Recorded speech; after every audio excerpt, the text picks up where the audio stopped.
Welcome to the Channel Surfers, the podcast where we navigate the twists and turns and swirls of the channel sales world with our partners. I'm John McCabe, and as always, I'm joined by my co-host, Jeff Lennon. How you doing, Jeff? You're doing good, John. Finally on video, man. Yeah. They finally get to see how handsome we are. So, listen, today we're diving into a topic that I think is very near and dear to every channel leader's hearts. Partner events, right? You know, from those extravagant expos to sales kickoffs to QBRs to roundtables to the partner events that they create. I really believe that's been exploded in numbers over the past years. And I think it's something we want to address, especially since it's pretty topical recently for us. You know, I think what we want to talk about today, the good, the bad, and the ugly of partner events. What makes a partner event truly impactful? What are the biggest frustrations we're all facing? And most importantly, how do we ensure we're investing in the right ones? Which I think in this day and age with, the economy being so tight, companies don't want to spend a lot of money on events. So that's what we want to cover today. And I think it's something that would be very interesting to our audience.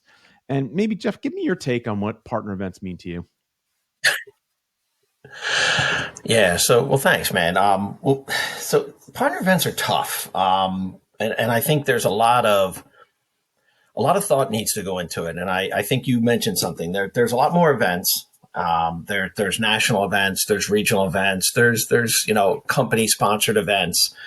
And really it's about getting alignment, right? So looking at the company that you have, what is the product, the solution that you have, the services you offer, whatever those things are, if it's a managed service, and just figuring out how does that work within the event structure that you're looking to go align with and get involved with. Yeah. Because at the end of the day, you got to balance that cost, right? You got to balance the cost of what you're spending and then what you're going to get out of it, which I don't want to jump too far ahead, right? But I know you and I have talked about this and the cost is important, but it's the after cost, right? It's that, what do you get from it? And one of the biggest challenges that I've always seen is that follow up execution piece, right? From doing an event.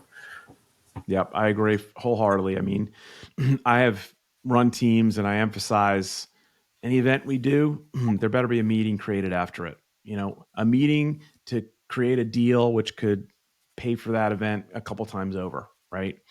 And I've been successful that way. We've justified events by closing deals, but I also find like a lot of partner reps don't really have that mentality, and some sales reps don't really have that mentality. They don't really want to go after the follow-up or that lead list that's created for them to prospect, right?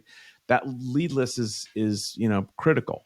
On the other hand, maybe the people who attend don't respect that follow-up either, but it's critical. You need to get something out of that event, right? And I think let's cover topic one. What makes a partner event truly impactful, right?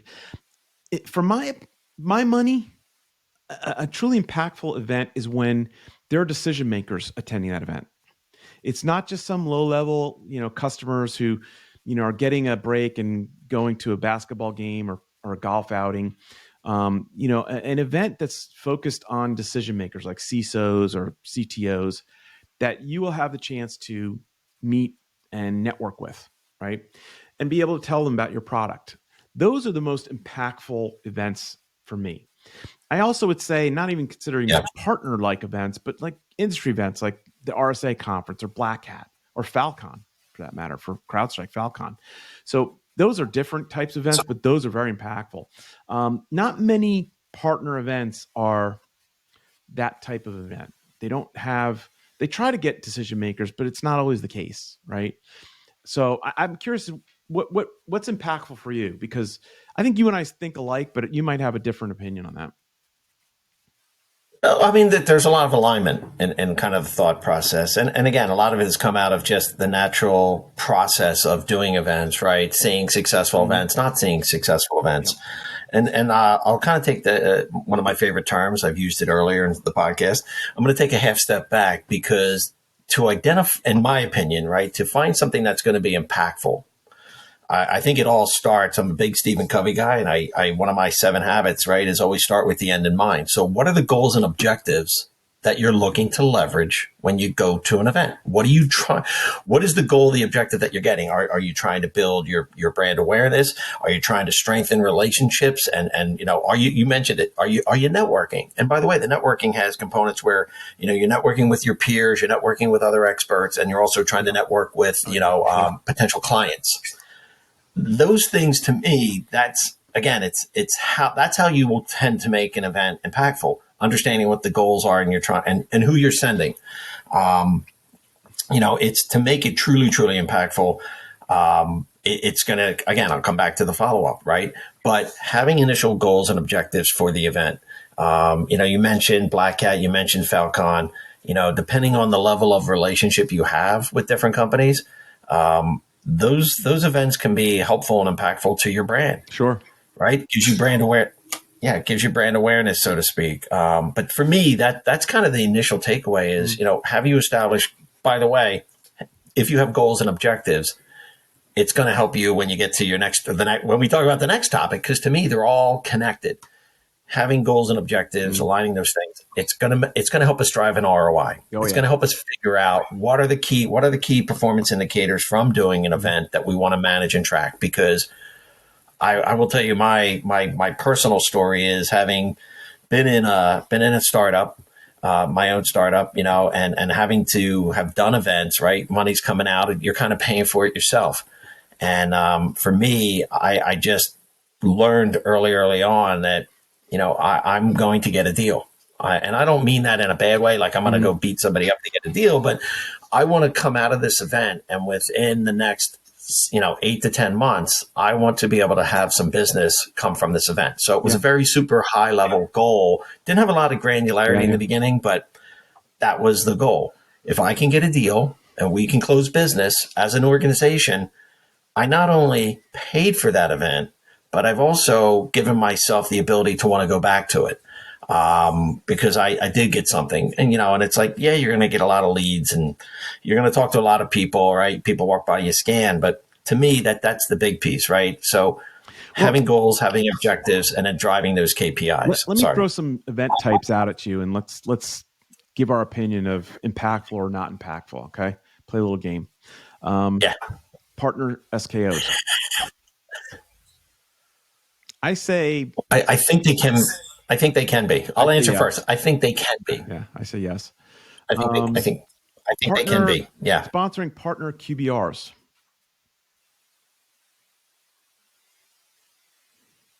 That's a yes with an asterisk. Agreed. Right. And the reason I say yes with an asterisk is they are impactful. But it's more than just being at the QBR. You want to be able to participate. And that means that if you're at a partner's QBR, you've got a pretty good story about what you're doing with that partner and how you work together and what that relationship is and what the transgression or the transmission of your solution for clients, Yep. You just made me think of something for a future podcast. I'll have to tell people about my flux capacitor story because that's the best analogy that I have for getting to a partner event and a partner QBR. So, okay, good. What about golf outings? I say no. Not impactful. Wow. See, I'm a yes with an asterisk again. And the asterisk is, you're going to laugh, it's planning, and then executing. Or planning, strategy, and executing. I shouldn't say planning twice, but the whole point is, having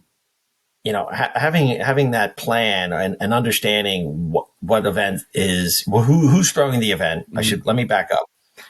I've had the opportunity and it didn't just happen. It takes a tremendous amount of work on the part of that channel manager, working with the partner, getting your rep in the seat, in the cart with the appropriate potential client, because you have an opportunity to spend 4 to 5 hours with somebody. It is an incredible bonding experience. It's an incredible relationship building experience, but you have to make sure that you get that alignment. So it is kind of a yes with an asterisk, but I think the problem with golf outings is it's become too much of kind of I want to use a nice word, but they Yeah, I mean, I was going to say something, but a boondoggle is probably a more appropriate word. But it's because there's not enough thought going into it. And then when you Yep. get some of these right that are so big, it doesn't even matter, and it just becomes a boondoggle Yeah. where people get to go and chug and hug. So yeah, exactly. Like we're both fractional channel executives, and bringing on clients.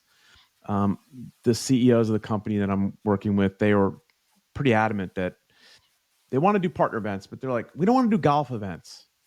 And I don't disagree with them because I think they feel it's like kind of a day out to go crazy, And the events that I've been to, it's usually, the decision makers aren't always attending, and it's usually, just a bunch of vendors, more vendors playing and partner reps than customers in some cases. It's hard to get customers to come out and play golf. And don't get me wrong, I love golf. It's just I just don't feel that they're impactful to create opportunity. So, all right, what about a sporting event like renting a And box? I'm going to agree with you. I'm going to agree with that last statement. Sorry, but I am going to agree with that because it's become that, right? And I think what you just described, John, nails it because that's what a lot of golf events. And I'm not saying they're all bad. I think there's a small percentage, but I'm going to just reiterate: planning, strategy, and then executing, making sure that you do the right things. But what you just described is more the macro. That's the bigger challenge, and you're probably going to have a better opportunity. And I'll let you ask the next one, but you're going to be better off scheduling just a golf outing with Maybe with a the rep and person or customer. Yeah, somebody. yeah, Exactly. exactly. I think, and then it becomes more focused and it's more personal. And So, it's but more anyway, cost effective. It's a couple $100 for a and course. by the way, total disclaimer. We both love to golf. So it's Absolutely. not that we don't want to Yeah. golf. Yeah. Besides my love of the channel, I have a mad, passionate love of golf. So yeah, I get with you. What about sporting events? Renting a box, and it's kind of a limited audience.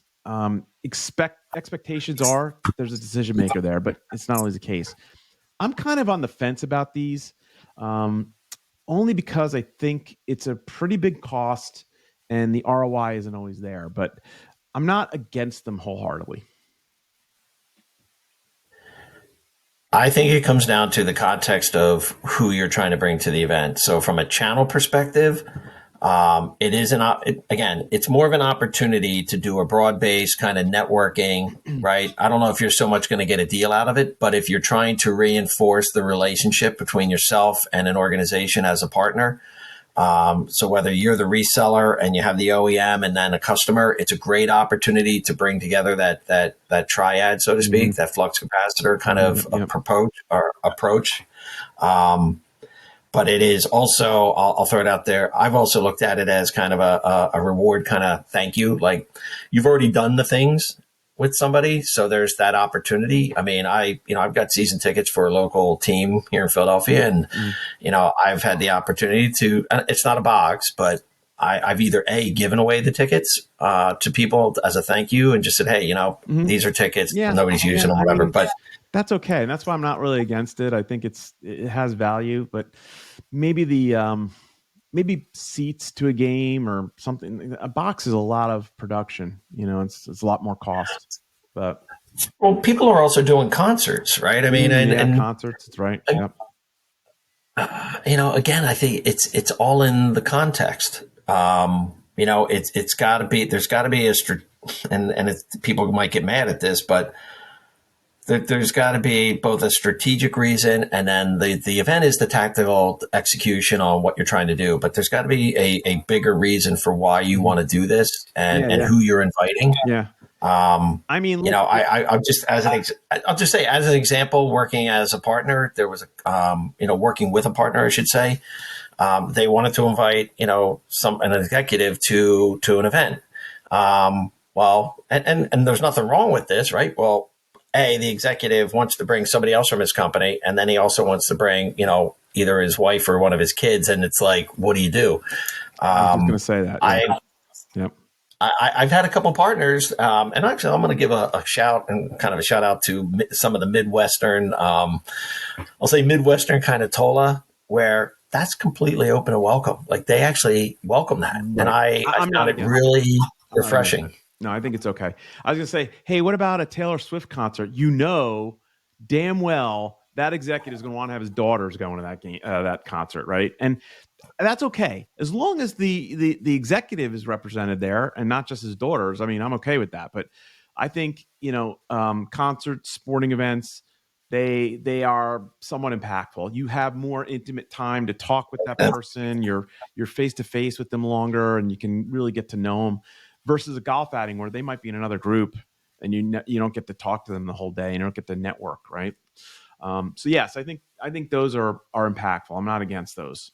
What about these speed dinner events that have popped up? Like, hey, come on and talk to us and hear our pitch, and then get a dinner to go home. And I know partners try to coordinate those with vendors, but what do you think of those? I'm sitting there laughing because I've done a couple, Mm-hmm. and there hopefully there'll be some people from my past.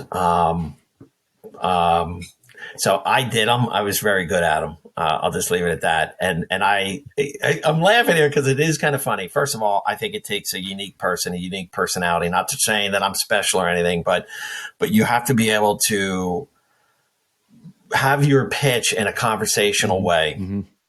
and also make it more of a dialogue, right? So it's an engagement of I'm explaining something, but I also have questions so that I can be very specific about what I'm trying to deliver. Sounds kind of weird, but I liked them. Were they successful? Kind of, but and when I say it was successful, it was very beneficial from more from a relationship perspective. I'm not going to say I got a deal from that event, but I will say that it helped to solidify. People. The old saying, right? People will talk to people. You got to like, know, and trust somebody, right? That kind of that Yeah. saying that's out there, and it's true. And first of all, they have to like you, and then once they like you, they get to know you. Then they're going to trust you, and they're going to buy from people they trust. Well, how do you build trust, right? And you build trust through repetitive. You got to go out and meet people. You got to Yep, meet them yep, in yep. person. Yep. I get it. I've in my career, I've sold stuff without ever going to Europe, and did it all through the phone. And I'm going back like mid 2000s before the whole, everything kind of blew up. And back then, WebEx was like very special. But my point is, it was hard. Mm-hmm. It's very, very hard. And it takes a tremendous amount of more work. And it takes a tremendous amount of work to actually, more work to actually get to that point. But Yeah. I kind of liked them. I liked them, but I there was one that we did, which I found interesting, and I never knew what the ROI was. But Mm-hmm. we did a speed dating event, and basically brought everybody into a restaurant. It was out in King of Prussia. It was good. We kind of went through this whole pitch, and then everybody had a little like 3x5 card, and they checked off what they wanted, Mm-hmm. and we basically gave them dinner for four. So whatever they checked off, we gave them, an appetizer, a salad, an entree, and a dessert. Mm-hmm. Boom, for four people. Yeah. And when they got done, the people got to take it home to their family. Like that was kind of cool. What was the But I follow up never really afterwards? found Were out. they responsive to you after that event? Or did you get a meeting with them? So I was the channel person that helped manage the event, so I didn't really dig in. Yeah, Did I your know, like reps you're get laughing, but it was meetings with like, them? All the work okay. you put into that, did the reps get meetings with them? Um, it's that's what I'm saying. Like I never really got to see the KPI or the Mm. follow up or the data from Yeah. what was the next step. It was more of at that time, and again, different time, different market. Um, it was more of it was a box we needed to check. It was a step in the building of the relationship. Um, it's events again. Events have this kind of quid pro quo kind of thing where it's like I'm doing this, so I need to get something, and there's not. It's not an immediacy thing. That's the other thing. Events are not about immediate gratification. Like, hey, you come to the event, we're going to do this. And I say that because I was in a startup. I mentioned that a couple of times. Mm-hmm. I would do those types of events, John, and I would always be like, "Hey, everybody, thanks for coming. By the way, cookies and contracts are back by the door. Yeah. Take one of each. eat one and sign one. Like, Mhm. more than happy. Just don't sign the cookie. Figure it Yeah, out. yeah, But yeah, cookies and contracts. That was my favorite way to end an event. yeah. All right, let's move on to the next one. And I think this will be the last one we ask or talk about. And we'll move on to the next bullet point. Yeah, yeah, yeah. Um, executive focused events like a an Innovate or a GPSec. I say all in.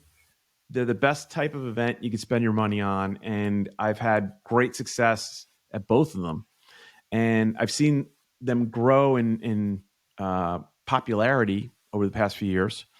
And they can be pricey, but I think you're definitely getting more return on investment, and you're able to mingle and network for a day or several days with these executives. And if you keep going back to them, they remember you. They form a relationship other than I'm a sales guy and I'm trying to sell to them, right? What are your thoughts? I say impactful. I definitely think it's impactful, and everything you just said is it's about strengthening the relationship. It's about extending and building on the brand that you have, but the nuance that you just talked about, I think, is the education piece. Right there's a takeaway for people, and it's not always about the giveaways and all that, Mm-hmm. which I get it, but it is about an informational, educational kind of awareness type of thing. And let's face it. I mean, we're in a technology type business, right? People we're constantly learning. I used to make the joke: if you don't want to learn and keep learning, because getting into technology is like getting on a treadmill that never ends. Like, it's just constantly evolving, and it's not going to stop. And you got to stay on top of that. So I think that to me, one of the biggest takeaways, and you mentioned one specifically. I know there's a couple, there have been a couple, where they call them cons or security secs or Mm-hmm. whatever. Mm-hmm. And again, I mean, I'll give, call outs. I mean, it's been about education, Mm-hmm. and Yeah. it's tried to be very poignant for the partners, for the customers that are coming. That's how you get customers too, because Yeah. customers they want to Well, see what's going on. They want to see the latest let's kind of take thing. let's take Innovate for example. As a sponsor, they they well, I wouldn't say they expect they encourage you to invite prospects and clients. And I've done that, and that is very impactful because that prospect now has a different opinion of you for what you brought Yep. them into and how they've enjoyed what they've seen and heard. A client really feels that closer and that trust built with you, and that I've seen clients who've gone recommend us Mm-hmm. and also recommend Innovate. So it's the most impactful event, those types of events, the GP Sex, the Innovates. I'm sure other partners have something similar or should be having something similar, but those are the ones I think you spend your money on. Yeah, well, I mean, Optiv used to do it with Opticon, right? I mean, and it was about education. So it's about having workshops, right? It's about having strategic sessions. It's about having good guest speakers that come in and talk about the relevance of what's going on in the market, in the space, in the technologies. Um, I'm trying to think what's his name. Brian Krebs. Mm, Got an opportunity to meet him in person after an event. Great conversation. He was talking about, and the whole point, he's talking about relevant things, and that's what people want. People want to get reinforced because they yeah, kind of know. yeah, But once you reinforce it, like, what are the workshops? What are the takeaways? And what's best is, I keep coming back, like, how do the solutions and those capabilities tie back to help people, execute on that, yeah, right? yep, Because, and again, an event should be inspiring, educational, and relationship building, and or relationship enforcing, right? Like, hey, we're doing the right thing here. Like, this is a good partner. They're doing the right things. That's what I hope to get out of a lot of them personally. mm-hmm. Good. All right, let's move on to the next topic here. What are the You're biggest? like you're like a ringleader, man. You're like a ringleader. You're just Uh, we're trashing through we're it. No. we're bumping up against the time here. So, what are the biggest All good. frustrations we're all facing? And I'll go first. All right, and I think we've already talked about it. Like, I think getting doing an event that's going to be worth it, but I think most importantly is the expectations after the event from me, the vendor, and the partner we're doing the event. I don't feel like every partner is concerned or has a concerned effort to help me connect to their customers or our customers or whatever to get meetings, right? And I don't think it's the partner's fault. It's probably the vendor's fault more, because we're trying to sell our products. The partner has 1,000 products on their line card, right? We want our product sold. And I think it's a combination of our channel managers and sales reps not organizing or strategizing on how to go after that list. I find partner managers, they're really good at being social directors. They're going to go to the event, they're going to have a good time, they're going to press some flesh, smile, laugh, be there with their friends. And then after that, they go home and where am I next week? Oh, I got to fly to, Orlando for an event. They're more focused on the travel expectations. I actually had an employee who loved airline and hotel points, and he blatantly told me that's why he wants to have this job, and he loves traveling, right? And I think you know him too. But yeah, so I don't think that's what your expectation is for these events. My frustration is follow up and get meetings to pay for these events, right? It's not free cash, right? My last company, I think we spent over $200,000 on events, partner events, by the time I'd gotten there. And our CFO had the same opinion you told me earlier. He's like, it's a waste of time, right? It's a waste of time and money. Yeah. And my reps were like, oh no, Yeah. it's not. We got to do them. We're like, well, we got to do them, but we got to do them right. Right. Thoughts? What are your thoughts on that? What's your biggest frustration? Wow. I just jotted stuff down because, right, I'm trying to, I love making this kind of real. And I know we had talked about this, but you said a couple of things that jumped out at me. So number one is, the cost. So I think some events are more expensive than they probably need to be. Mm-hmm. I understand there's overhead, there's all this, but having done some of these things myself, I mean, it raises questions for me. That's all. So, but I would definitely say the expense, the challenge, and again, I put in there. This is two factor, right? There's the fear of low attendance. Mm-hmm. Right, you're being told that X is going to happen, and you get there, and it's not. That sucks, right? So now you have a limited kind of market or limited exposure. The other one that drives challenges for me is how the events are run. I've always believed that if I'm at an event and I'm working with a partner, that said customer it's an unofficial, in my opinion, like deal registration. That's just my opinion. Yeah. And you get to meet somebody, and through that event, that is kind of and because you don't have an opportunity yet. So I would always approach it as this is kind of an unwritten thing. Like, I just got introduced. You're in the loop. Like, we're going to work and have a very symbiotic approach as we take the next steps. But I think the challenge around, conflicts with how you get to execute, and the lack of control, and the lack of control comes from a lot of times, not always, but the majority of the time, miscommunication or non-communication, right? For me, that's the big four that are takeaways, right? It's expense, attendance, challenge, conflicts, and then control. Yeah. Let me kind of click through that expense point. Here's my kind of frustration with partner events. I'm now with a very small startup company, and budget is really tight, right? And there are events that I want to do, and they're priced way out of reach.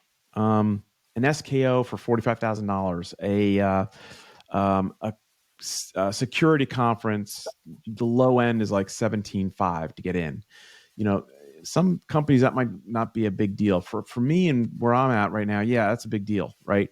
I just feel like it's a class system in a way, and the events get priced up and up, and it's almost like only the really top tier elite companies can participate. And if you look on LinkedIn on any given day, the banners at the events with the logos of all the vendors that are doing it, it's the same damn companies almost at every event.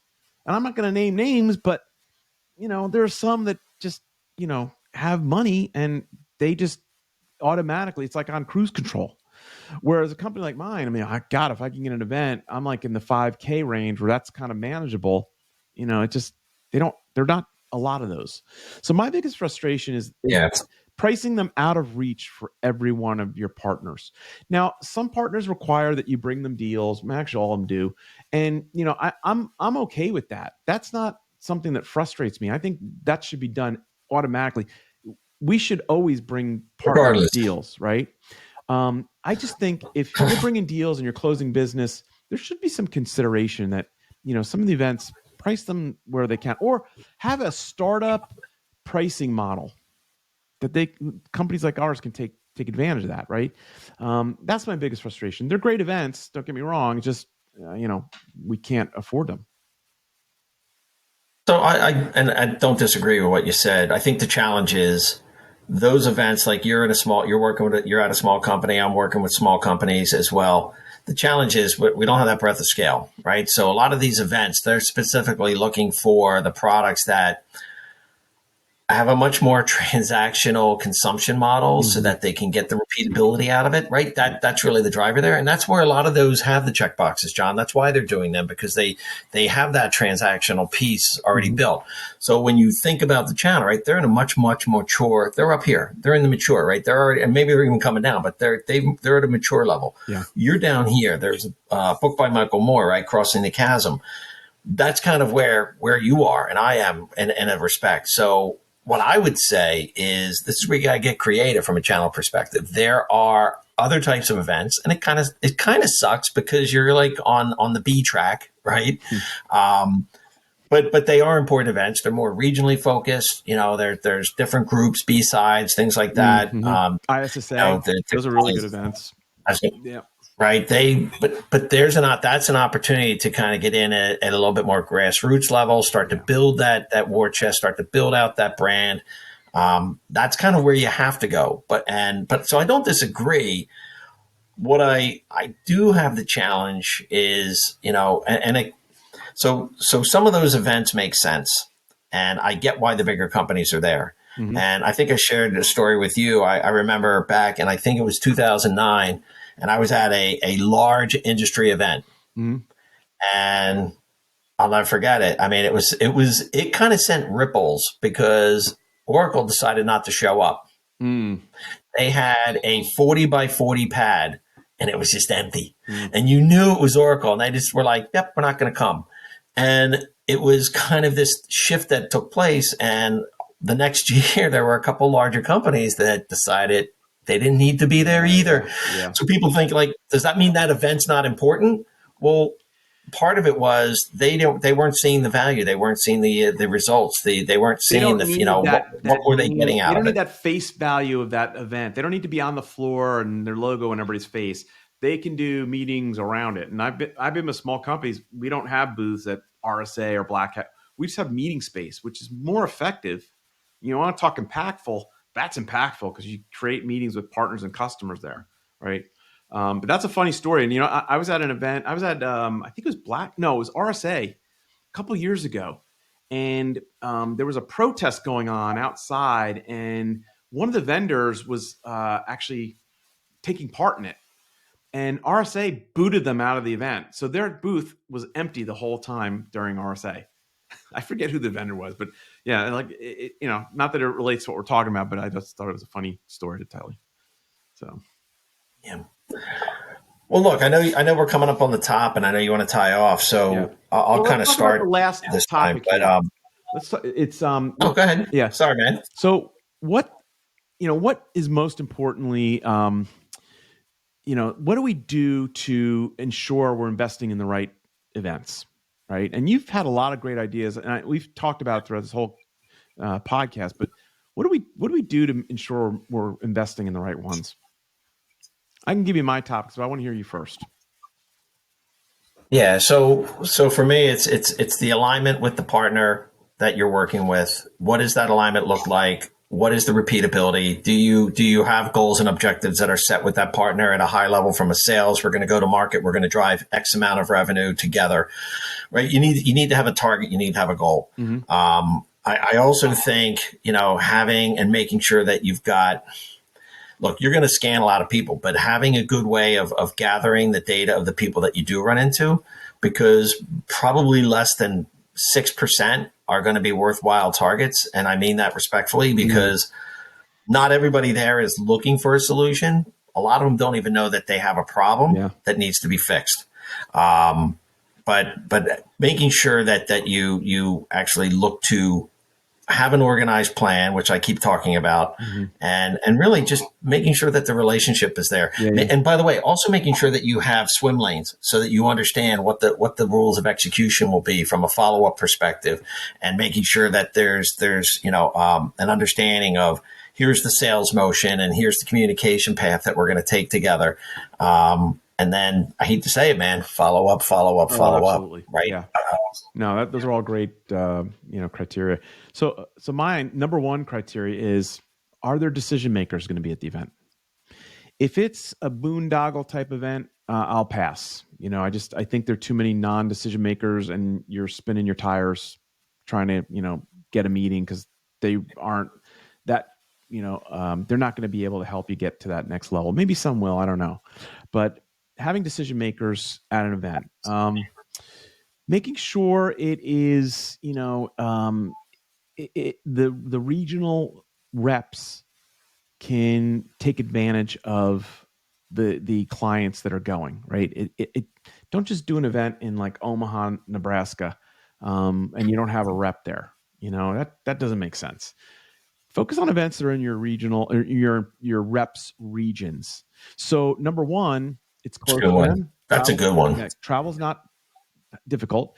But not only that, your rep will have built a regional presence and a regional reputation, and with that partner that you're doing the event, right? It makes no sense whatsoever to send a rep to an event in, upstate Washington, um, where we have no presence, right? And then not only that, like customers, the customers are going to be there. I mean, you want to be able to reach out to them and be able to get in front of them as soon as you can. So I think being able to focus on those regional type events that your reps can take advantage of. And then I think most I agree. important, and you and I talk about it, and it's really, really important to me, is follow up. What I recommend after every event: get the list of attendees, sit down with my channel manager and the rep who went, or the rep that would benefit from this event, go over the list, go to a partner and say, hey, we want to set up some time to account map or talk to you about these customers that were at this event. We may have a customer already, or we're focusing on this customer as a prospect, and set up a time to discuss that, and then have them help you set a meeting. Now, maybe you set up a spiff as well to help get the meeting, but it's really important that you organize afterwards to create the meetings that will eventually lead to an opportunity. I got a lot of pushback from my team at the last company I was at. They were like, oh, it's not an opportunity by just setting a meeting. I'm like, I get that, but that meeting could turn into an opportunity. So I want them to deal reg that meeting. I don't care if it's an opportunity right away. Just set your flag with that partner and tell them, like, hey, we're going to deal reg this meeting. All right. And then you're going to plan it out and go forward. It's nothing that, Yeah. like, how many deal regs are actually opportunities that are going to close? Not a whole lot of them, right? Some of them are just flags in the ground for the partners to put their name on it. So I'm not concerned that deal reg isn't a real opportunity yet. I'm more concerned that we're getting a meeting, and we're setting the meeting, and we're completing the meeting, and we're moving on to the next phase, right? So those are really the three most. It's the difference between it's. I was going to say it's the difference between a suspect and a prospect, John. Exactly. I've said this before. John Wooden, love John Woodenisms. My favorite one is: never mistake activity for achievement. You can go to all these events and travel and do lunches and happy hours, and everybody knows you because you're the traveling channel manager. But let me look at your numbers. Let me look at what you've done. Let me look at how many meetings and opportunities have been set in your territory. And if you don't have a lot, guess what? You're not achieving anything. Just going out on the road is not achievement, Right. right? It's just activity, right? So those are the three most important, criteria for me to ensure I'm investing in the right partner Yeah. opportunity. Right. All right. So I think we've covered a No, lot and I today. think we're Go ahead. I'm sorry. I was going to say, I think we're definitely, we're, no, no, I was going to say, I think we're definitely in alignment there. Yeah. And I'll throw out a Denzel Washington quote, right? And I'm going to butcher this so people can comment later, but, the whole thing about don't mistake, activity for progress. And, he said something to the effect that, you can run on a treadmill, but it doesn't mean you're going anywhere. Right. So just because you're running and you're right. So, but I think it's great. And that's so, look, a lot of this is really just, and I use an old analogy, played football, right? Blocking and tackling, right? Just figuring out the basics, just do the basics and just, communicate, follow up.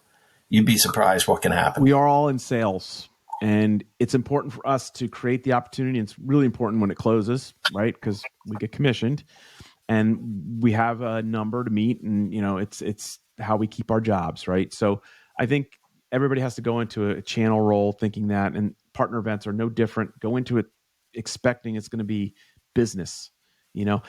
I see a wave of company leadership not really being fans of partner events, right?